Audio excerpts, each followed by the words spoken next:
But it's very nice to meet you all. My name is Allison Blatz. I'm the Assistant Director of Student Engagement here at the Rose Hill Career Center. I'm very excited to see you all today. We decided to launch our Supporting Our Senior series because we have a lot of seniors who will come in kind of asking the same questions, right? How do I better strategize my job search? How do I build out a professional network, both digitally and in person? And one topic that we continuously get over the years is, how do I make the most of my gap year if I'm looking to go to grad school at some point in the foreseeable future? So that is why we wanted to do this workshop with you all today. And I am accompanied by an amazing person here, Hillary Mantis. She is the Assistant Dean for Pre-Law Advising Programs. And Hillary, feel free to take it away and introduce yourself. Hi, everybody.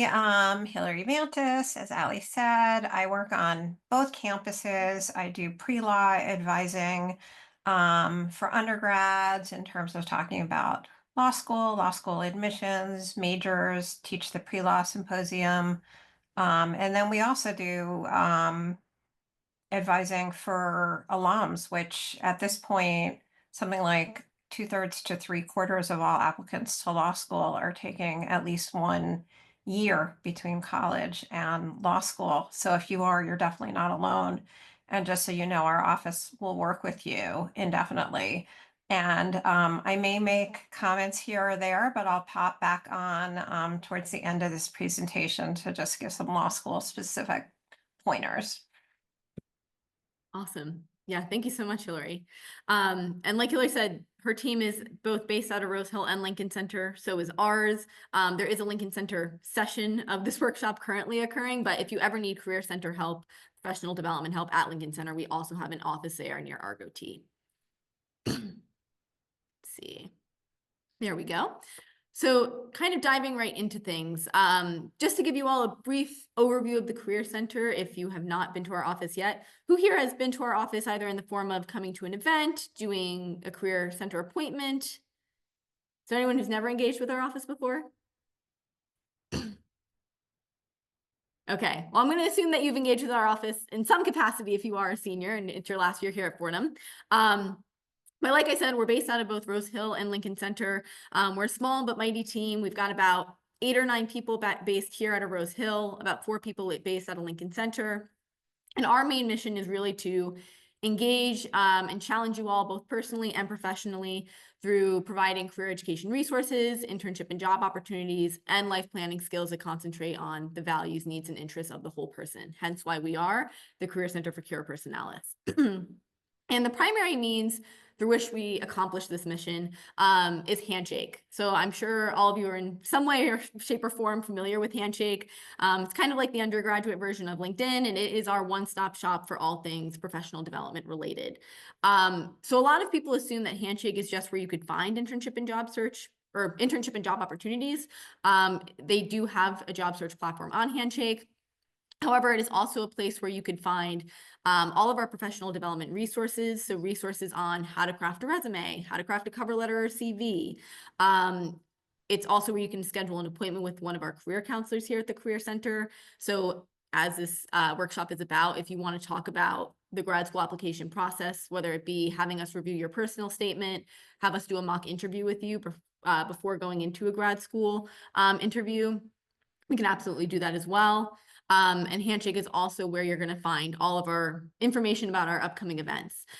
So we have 4 career fairs happening this semester. All of our career fairs are based on industry-specific recruiting timelines.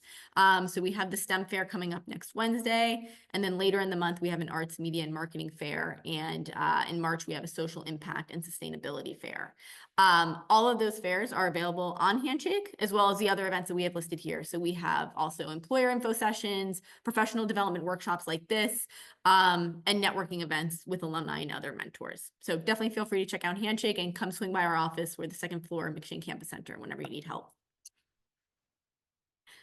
But diving right into things. So a gap year. I want to survey the room before we kind of dive into this presentation. Who here is definitively taking a gap year once they graduate, and who here is kind of just like maybe toying with the idea?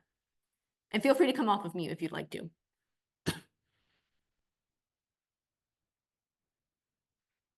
Anyone?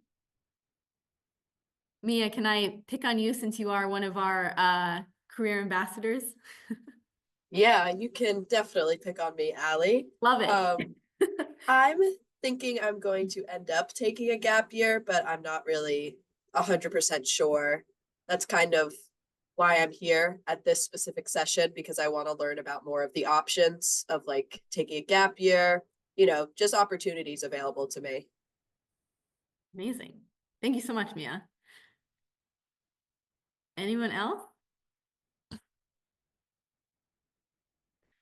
For those who definitely know they want to take a gap year, is there something that you know that you're aiming to do during your gap year?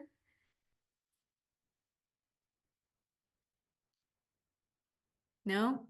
Okay. It's okay if we don't want to participate today. I know it's Monday, dreary Monday. But what you kind of see here, why do people take a gap year, right? So according to the Gap Year Association, which is the only national nonprofit working to coordinate and advocate for the growing gap year movement, their studies show that the number of students who are taking part in gap years has consistently risen throughout the past 2 decades, which is pretty huge. And that number has increased exponentially since the pandemic. And according to a 2015 study conducted by the Gap Year Association, some of the most common reasons that students take gap years include this Venn diagram here, right? So the desire to gain life experiences and grow both personally and professionally. So people want to make more authentic and informed decisions that will ultimately impact their life path, right? The desire to travel and experience other cultures. That's exploring or connecting with your ancestral roots, or learning a new language, which can always benefit you once you're in the grad school application process or on the job search. Taking a break from the academic track, mental and intellectual rejuvenation. The daily grind of undergrad with internships and club activities could be a lot, so it could be good to take a nice refresh. And then finally, the desire to explore advanced degree options. Most people, graduate from Fordham having gained a lot of transferable skills from whatever undergrad degree that they acquired, but sometimes they don't know how to exactly apply or translate those skills into action. So trying to figure that out during a gap year is very common as well. Let's see. And I think the main question kind of from here, no matter, what your motivation is in making the decision to take a gap year, study after study shows that if you make an intentional and carefully planned gap year or gap years, you have the potential to become a more focused and well-rounded student with a better sense of purpose and engagement in the world around you.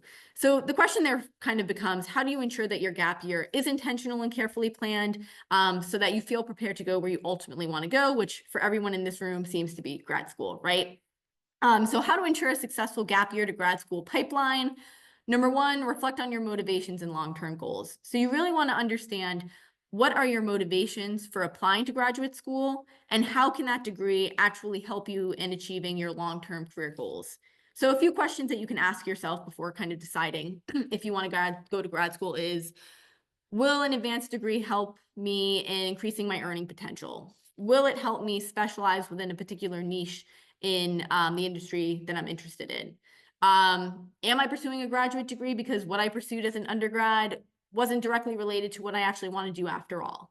But I think probably the most important question you really want to ask yourself, and it's one that I feel most people don't, especially when they feel pressured to just go to grad school because they think that's the right option, is, does my field of interest absolutely require me to go to grad school? Are there tangible benefits that will ensure my return on investment in investing in a graduate degree? And I think once you're able to answer those questions, being really realistic and transparent with yourself, that should really help you decide if you want to go the grad school route after a gap year.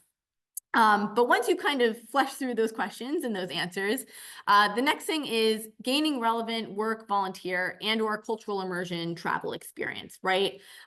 So graduate admissions committees, when they're looking at your application, they want to see that you've made an effort to actively develop and nurture the skills that you're looking to strengthen in their program.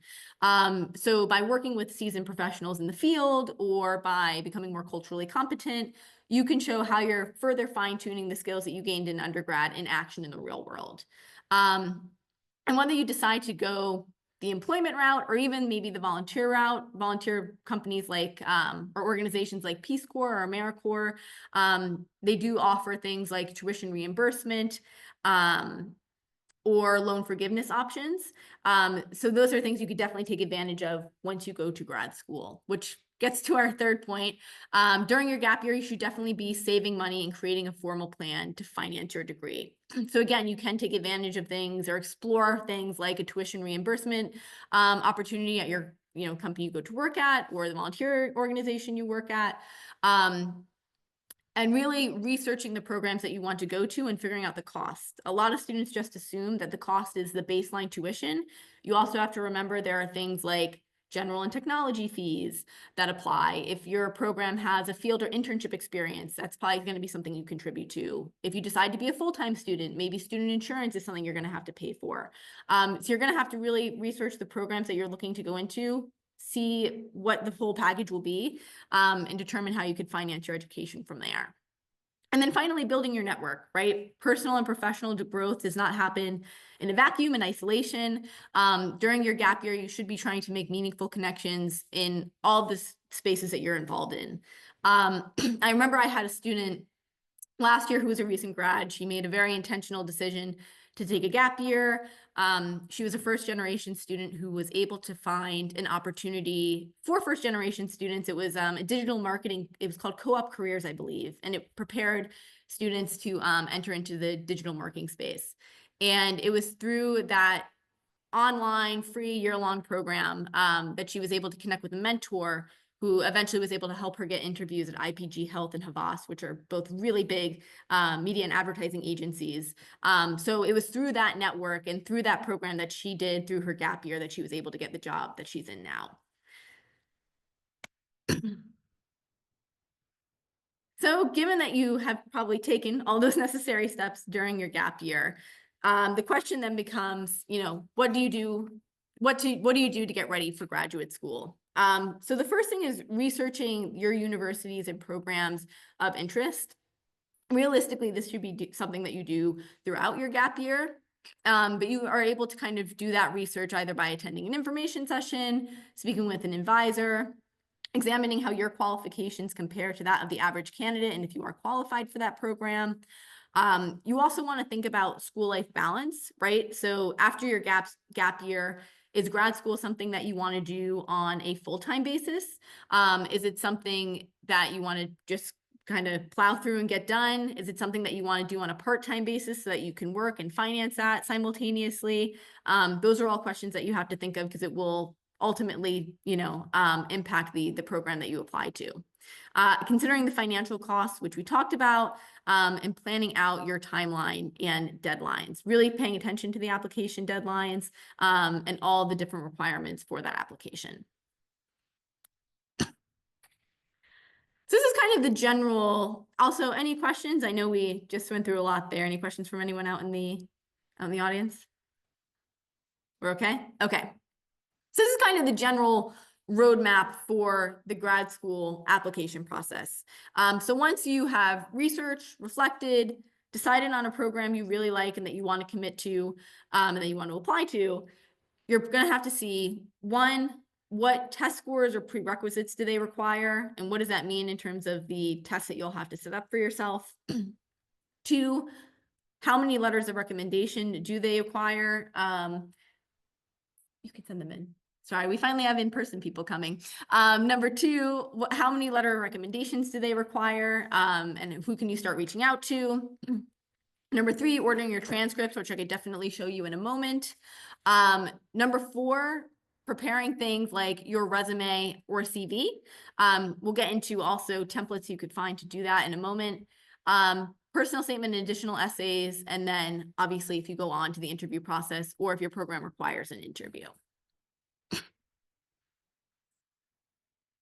Hi, welcome. Feel free to sit on down. And also, hello, welcome. Feel free. I'm just going to pause for one moment, virtual people thank you, Anjali. Yeah, if you could. Yep, you can close the door then. That's great. Thank you. Perfect. You all came in for the perfect part. We're finally diving into grad school stuff. But sorry for my virtual crowd. Had to take a pause there. But test scores and prerequisites. So this is something very important to keep in mind. So many graduate programs require standardized tests as part of their application process. So you definitely want to make sure to check with each school that you apply to, what they actually require, and some places even require, or they accept multiple options. So first you have the GRE, or graduate records examination. So I would say a good number of master's and PhD programs require the GRE, particularly graduate programs in STEM, psychology, public policy. There are some schools, though, that do waive the GRE. You then have the GMAT, so that's the graduate management admissions test.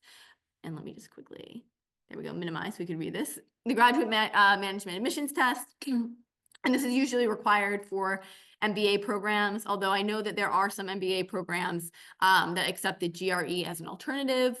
Finally, we have the MCAT and LSAT, obviously for medical school and law school, which Hillary Mantis will be getting to in a few. And then the TOEFL, so that's the test of English as a foreign language. You definitely want to plan out studying for the exams in advance. You'd want to give yourself enough time if you have to retake the exam. So usually if you're thinking of someone like a law student, the LSAT you'd usually prepare for like a year in advance, or you'd take a year in advance. And you also want to check if each prospective program requires or suggests any specific degrees, courses, or certifications in the meantime. So like medical school, for example, you need to take certain biology, chemistry, et cetera, types of courses. And before I move on, I do just want to acknowledge the in-person people who just joined us. Are you all thinking of taking a gap year before grad school? Awesome. What are you all thinking of doing during your gap year? Great question. Great question. Okay. We covered some of the gap year school parts earlier, but where are you all looking, or what are you all looking to do for grad school? I have to be an MSW, so. Awesome. I'm currently in that. Okay, yeah. Yes. I Very cool. and I'm going to do it too. Oh, fantastic. I looked at my 2 o'clock appointment and I said, this person should be coming to the Yeah. workshop. So I hope they Yeah. are. Awesome. Very cool. But yeah, just working further, getting some experience. I'm from the DC area, so going back there. Beautiful. Lovely. How about I you? might do the same. I might do a master's in social work, or I might do a PhD in clinical psych, but I'm not sure. So that's why I want to work for a year or two and figure out which route I want to take. Lovely. If you go on the PhD route, you'll definitely probably need the GRE or something of the sort. Yeah. Nice though. All right, 2 almost MSW. I like this. Yeah. I'm kind of all over the place. I maybe want to do med school or law school. I just Okay. don't know which side I want to work on. I'm also interested in like the environments, maybe environmental law. I don't know. I got to take a year to figure that out. Very cool. Well, I introduced her earlier, but Professor Mantis, she is the assistant dean for the pre-law advising. And she's going to be talking about actually the law school application process at the end of this. So we'll be all set. And I'll talk And to you. actually, Ally, just before Yeah. you go to the next slide, I'll just add one thing about law school on this particular slide. Sure. Just so anybody considering law school knows, about half the law schools in the country now also accept the GRE. So if you're thinking about, like, I was trying to hear what you were saying, but if somebody is thinking about maybe doing a master's in public policy and also applying to law school, and they have to take the GRE anyway for their other program, you might be able to use it for law school now too. That's fantastic. Thank you, Hillary. That's very helpful information. Lovely. Okay, so that's test scores and prerequisites. The other thing you're going to need is a letter of recommendation. So usually for grad school, you'll need around like 2 or 3 letters of recommendation. And these should be people that you really know. So a lot of the times we see students who come in who are looking for someone with, like, a very prestigious title. You should really be valuing the quality of the relationship you have with this person and how well this person knows you in terms of how they could speak to your work ethic, your contributions, your growth, right? So ideal people to ask for letters of recommendation include professors, maybe a mentor that you've shadowed. I know a few people in kind of the pre-law or pre-med space sometimes do shadowing opportunities undergrad, a previous employer or supervisor. Those are all people who are appropriate to ask for a letter of recommendation. It can be a little bit difficult especially if you're someone who's taking a gap year, right? Because you're going to have to go to a professor who maybe saw you like a year or 2 years ago and asked them to write a letter of recommendation. So when you are reaching out to someone to be a reference for you or to serve as a letter of recommendation, I would definitely advise giving them a short synopsis of who you are. They have a lot of students, or if it's, you know, your previous supervisor, they usually have a lot of direct reports. So giving them a brief update on your resume, reminding them of maybe projects or things that you did under them that were important. And then also generally giving them a description of the program you're applying to, the values the program has, and any important information about the submission and deadline. So again, would recommend reaching out to your letters of rec a good like month in advance before you put their names down for that application so that they could get you those materials in time and they're in the know. And it's interesting, I actually had a student recently who had asked, she said, she was applying to jobs, not grad schools, but I think it can apply in either case. She had said, I'm kind of nervous about asking the professor over and over and over again for a letter of rec because I'm applying to this company and then this company and they're asking different questions. I don't want you all to feel that way. Most employers, professors, they know that people are going to be coming to them to ask for letters of recommendation, and they usually have a template that they use for either students or their employees that they kind of fill in with the relevant information. So as long as you're doing your part on your end to supply them with the information that they need about you, you're doing your part. So again, 2 to 3 letters of rec. I would ask about a month in advance and provide them the information they need to know. Ordering your transcripts. So ordering an unofficial transcript is pretty easy to do through Fordham. Ordering your official transcripts is something you'll have to go a little bit of a process through. So I actually hyperlink this here and I will show you all how to use it. I will be sending you all this presentation afterwards as well if you checked in. But if you just look up official transcript online on Fordham's website and scroll down, you should be able to go to your portal, go to students, and then you go to my pages, and under that, there's something for an order transcript. And that'll take you to the National Student Clearinghouse or the NSC. And that's where you can request your transcript and then have that either sent directly to the school you're applying to or have it sent to you so that it could be sent to the school. I actually might need to correct myself. I believe that, and Hillary, feel free to jump in if you know this information. I believe that Fordham doesn't allow you can't request to send it directly to the school. I think they have to send it to you and then you make that transfer. But they'll clearly outline that for you with on the NSC That website. is incorrect, at least for law school. You can, through the link that you just shared with the students, they can have their transcripts sent directly to law schools. It doesn't have to go through Fordham. Got it. Is that, do you know if that's the Fordham same for portal. other I don't know programs? how it works for other grad schools. Okay. No, that's actually very helpful though. Yeah, I wasn't sure with the grad school piece or the law school piece. But yeah, you really just have to go to that link there. Make sure that you are requesting that with enough time in advance because it does take them, I would say, a good like 2 or so weeks in order to pull your transcript. Okay, let's go back here. Oh, actually, I don't need to go back to presenting for a moment because we're on resumes and CVs. So another part of the application process is obviously submitting your resume or CV. So your resume is just that general 1-page master doc with all of the relevant experience you have for your field of interest. The CV or curriculum vitae is something that you'll probably want to start building if you're looking to go the PhD route or some other like academic route, right? And if you go to Handshakes, I'm just going to switch to the tab here. If you go to the Career Center tab on the left-hand side here and then resources, one really great resource that we have, let's see.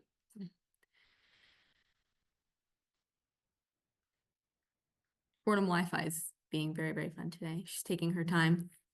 But one resource that we have, yes, you shouldn't even have to type it in, is our shared drive. Is anyone here taking advantage of our shared drive? Yeah? Okay, we've had a few people have taken advantage of shared drive. Great. Both in the shared drive, this is kind of like the holy grail of the Career Center. All important information is housed in here. We have a sample resumes folder as well as a sample cover letter folder. You won't need the cover letter for grad school, but just so that you know you have that. But within the sample resumes folder, we have templates that general resume templates. We have also resume templates that are more industry specific. So for finance, we have a legal resume template down here, technical resume templates. But then we also have a curriculum vitae template. And this will kind of break down all of the sections that you need to know. So I know that you said you're looking to potentially consider a PhD in clinical psychology. Maybe doing a research experience during your gap year could be good to get that information in here. Presenting at a conference, that's something else that you could put on a curriculum vitae. But if you're not going the PhD route, the resume should suffice, and all that information is contained in here. Something that's important to note for both the resume and CV is that these are things that should be highly tailored to the program that you're applying to. So obviously, a graduate school application is not like a job description application where you have a set of responsibilities and qualifications. But if you know, for example, that you're looking to pursue an MSW, you're going to see the skills that they're looking for in candidates and the skills that you're going to be exercising within the courses and within the field. I would try to incorporate those skills into your resume so that they see that there is an alignment between your candidacy and the program you're looking to go into. And I am suggesting this tentatively only because I've never actually tried this myself. However, we do have one resource called Big Interview. And Big Interview, as the name implies, is an interviewing practice site. So the way you would register for it is use your Fordham email and then this organizational code down here. That'll allow you free access to the site. But in addition to being, let me log in here. Serving as an interviewing practice site, they also recently added a resume AI feature or resume AI tool. So what this will allow you to do is you can upload your resume, generally and traditionally upload a job description, and then they'll give you detailed feedback on how you can improve your resume based on that. The reason why I want to show you this is because it could be possible if you have like a really robust program description from the school you're looking to apply to, you could try putting your resume in and putting that description in there and seeing if there's any type of alignment. But it does provide really great detailed feedback. Even if you just wanted to put your resume in to get feedback on your resume, it'll do that as well. And it will judge your resume on the criteria of readability, credibility, and format. So I think you get something like 5 free scans a day with this. So as long as you're not using it over 5 a day, you're safe. Perfect. Okay. And then finally, the last point we have on here, which I know I mentioned earlier, you can go to Handshake to make an appointment with a career counselor. So we'd be happy to also take a look at your resume or CV as it compares to the program you're looking to apply to. Personal statements. It's another very fun part of the grad school application process. And I mean that genuinely. Personal statements actually are a very fun part of the application process because with your resume, with your CV, that really is just kind of a fact sheet where you're talking about your experiences. Your personal experience or your personal statement is where you're really allowed to get personal and you're allowed to talk about your specific motivations for being in this field, your specific motivations for applying for that particular program. Don't make your personal statement or don't aim to make your personal statement just kind of regurgitation of your resume or CV. They really want to know genuinely how you've developed and exercised the skills that you'll be, further exercising in their program to the best of your ability in your personal statement. And also you want to focus on the brand identity of the university or the degree when you're writing this. So for example, when I was applying for the MSW program here at Fordham, I do that part-time in addition to working full-time at the Career Center. There are a lot of things about the tenet of cura personalis that are very relevant to, a social work degree. So I tried to really hit on that in my personal statement in terms of how I would live out the cura personalis mission with my degree. So study the program, study the university's website, try to figure out what's their mission, what's their vision, what's important to them, and how can I make the connection between that and my experiences that I hold. And then with supplemental materials, usually outside of the personal statement, resume, CV, they may, for more competitive applications, ask you to either submit a writing sample. They may ask you to fill out other personal prompts. So I've seen some applications where it's not only the personal statement, but you have to answer like 2 short essay types of statements in there. So they may ask for that as well. Other things to keep in mind is they may just, search you up on Handshake or LinkedIn to learn a little bit more about you, put a face to the application. So definitely make sure that you're also updating, your portfolios and job boards in case they do go to those sites. And then finally, the interview process. So I'm trying to see, oh, I'm so sorry. I think I accidentally stopped sharing my screen. Hold on one moment. There we go. For those on Zoom right now, I know I asked this earlier, but I am just curious. Mia, what type of graduate program would you be looking to go into ideally? potentially? I'm most likely going to, since I'm an English major, I'm probably going to continue in that sort of realm of English, media studies analysis, all that fun stuff. Probably PhD as well. Lovely. Okay, so for PhD, usually require an interview. Clinical psych, probably an interview. I'm working with a student right now who's doing the mental health counseling route. She has a ton of interviews coming up. And the interviews can look like a few different things, right? Sometimes you're sitting one-on-one with someone with the admissions committee.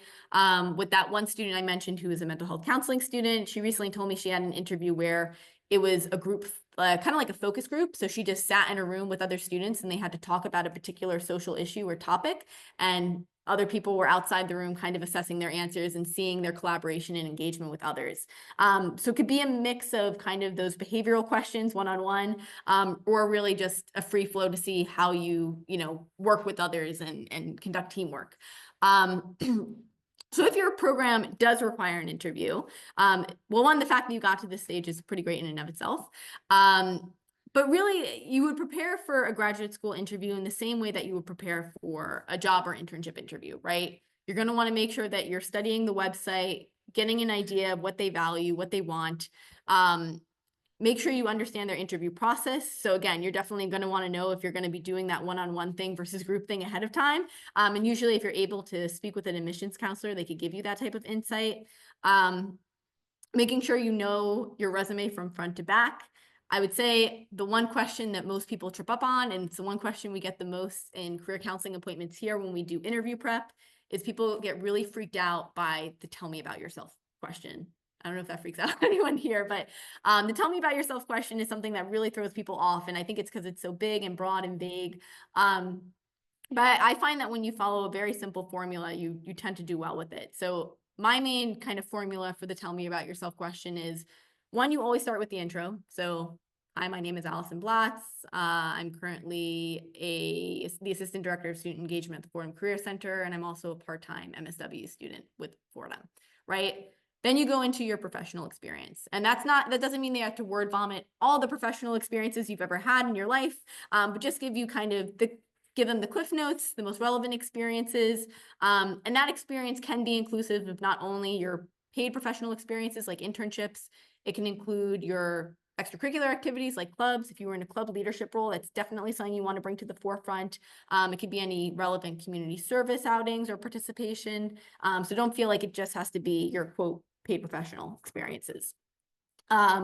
Maybe a little bit about yourself. So obviously when admissions counselors are going through your application, they're just kind of seeing the academic side of you outside of your personal statement. So coming in with a few fun facts or things that you like to do outside, of academia, like crocheting or skiing or whatever it may be, is always good to add. And then finally, your career aspirations, right? So why are you actually applying to this program? What are you hoping to get out of it? And what type of job titles or industries are you looking to pursue after this? So I find with that 4-step, right? Intro, professional experience, a little bit of personal information to build a nice bonding ground, and career aspirations, you should be set up to answer that. Which requires, again, understanding your goals as well, and practicing. So you could practice either with us here at the Career Center through an appointment, or you could do through, sites like Big Interview. And Hillary, I think this is where I'm going to pass it off to you. So obviously there is advice for specialized programs. We definitely recommend if you're looking to go on to an MBA, you speak to the Personal and Professional Development Center over at Gabelli. For medical school, I believe that Dr. Beer is a really great resource. He's on the STEM faculty. And then of course, we have Professor Mantis here with us today, who is going to be kind of briefly going through law school. We have a lot of students who come to us on the pre-law track, so we wanted to make sure we featured that here. Thank you, Ellie. Is anyone here particularly interested in law school or possibly thinking about it in their future?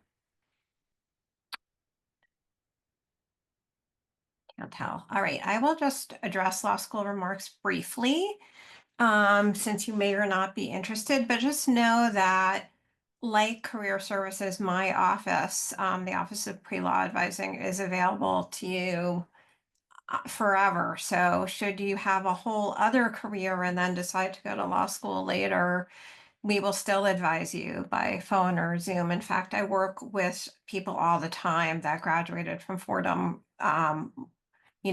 more than 1 year ago, way more than a gap year, and are still applying to law school. And we're happy to work with them. That is the trend with law school, and more people these days are working for 2 years is very typical. A lot of the paralegal positions in the large firms would like you to stay for 2 years. So there's that. Just know if you decide to go to law school that the timeline for when you apply is super important. So unlike undergrad, law school is all rolling admissions. So to some extent, the earlier you get your application in, the better. So you will see if you're applying to law school that final application deadlines could be in the winter, could be in the spring, they vary. But we recommend that you try and get applications to law school in by Thanksgiving at the latest, because they open up in September and they just start accepting people. So factor that into your timeline. And as Ali said, if you're taking the LSAT, leave, I would say, at least 6 months to prep for it, assuming you're doing this on a part-time basis while you're in school or working. The LSAT is changing. The format of the LSAT just changed this year, so there may be more changes between now and when you take it. Right now, it's not test optional. You do have to take a test for law school, but as I said earlier, about half the schools accept the GRE, if you'd prefer to take that. And there's a brand new third alternative called JD Next, which I believe maybe about 50 law schools are accepting. So there are alternatives. So bear that in mind if you're taking, we usually call it a professional development year instead of a gap year or two. But bear in mind that things are changing rapidly. So consult with us and we'll fill you in on what's going on with all the standardized tests. And definitely be aware that it's rolling admissions and you don't want to wait until the deadline to apply or anywhere close to the deadline, hopefully. Personal statements, that's what they're usually called in law school. There's usually a main one that you can use for every law school you apply to. I've done workshops like this also with the senior year class dean, and I gather it is very different from law school to perhaps a PhD program. In law school, you do not have to direct your personal statement directly to each school you're applying to necessarily, or to a specific program or a professor. Usually your general statement will work, and then law schools will have their own extra optional statements, which most law schools will have some sort of extra optional statement, typically like, why us? Why are you interested in us? And that's your opportunity to talk about that school in particular.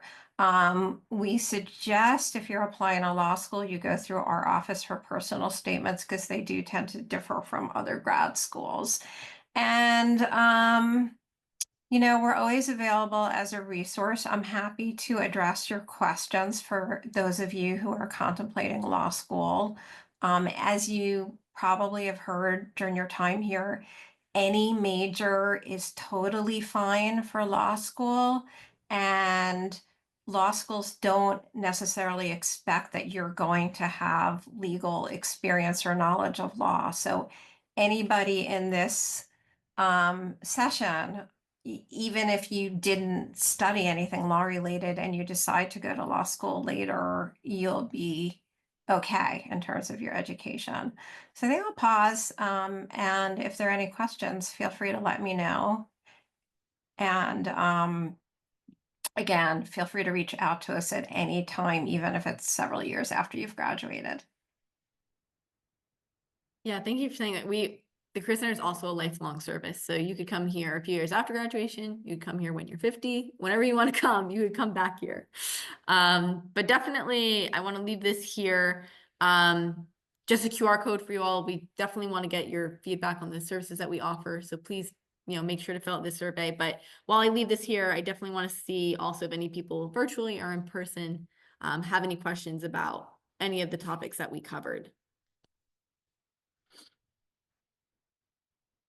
And you can feel free to either leave that in the comments or come off of mute. I have a more general question, I guess. I know that we just heard from the law school, which thank you very much. That was very informative. But I wanted to know if there are like specific advisors or departments to help out with like the other sort of disciplines that people are thinking of going into, or would that just be under the Career Center? Yeah, no, so there's definitely other, I mean, yes, that's a great question. I feel like if you were to connect with someone from, I know you personally, like GSAS, if you're looking to kind of go the humanities route, I would try to connect with either an admissions counselor there. I'm sure there may even be a dean for people who are looking to the humanities route for their PhD. I don't have their names readily offhand. But if you went to GSAS's website, or even Mia, I know you know Nathan, he would probably be a really great resource for you as well. And as Allie said, Professor Beer, Robert Beer, heads up all pre-health. So anybody interested in pre-health can talk to him and his team.